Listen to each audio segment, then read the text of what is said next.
Welcome to Sheela kitchen అండి. ఈరోజు పుదీనా పచ్చడి చేస్తున్నాను.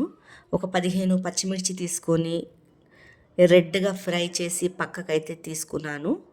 నూనె జర ఎక్కువ వేసుకోవాలా. ఇలా మొత్తము టమాటాలు అయితే 4 పండిన టమాటాలు అయితే తీసుకున్నాను.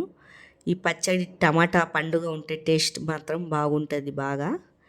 తర్వాత ఇట్లా రెడ్గా అయితే ఫ్రై చేసుకొని దాంట్లో కొద్దిగా పసుపు వేసుకున్నాను. మొత్తము మంచిగా ఫ్రై అయితే అయిపోవాలి టమాటాలు.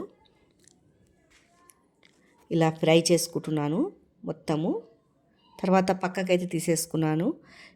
కొత్తిమీర, పుదీనా ఇది మొత్తం అయితే మంచిగా అయితే కడిగి అయితే పెట్టుకున్నాను. ఆ నూనెలోనే ఈ కొత్తిమీర, పుదీనా అనేది వేసేస్తున్నాను. మొత్తము మంచిగా ఫ్రై చేసుకోవాలి ఇది, ఎందుకంటే పచ్చివాసన ఉంటుంది ఆకుల.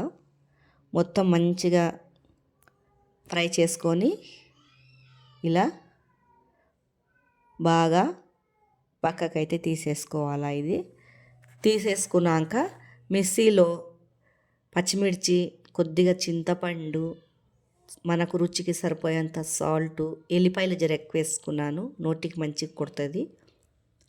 ఇట్లా మిక్సీ పట్టేసుకొని తర్వాత మళ్ళీ కొత్తిమీర, పుదీనా వేసేసుకొని మళ్ళీ ఒకసారి ఇలా పట్టుకొని టమాటాలు అప్పుడు వేసుకోవాలా. టేస్టీగా పుదీనా పచ్చడి అయితే రెడీ అయిపోయింది.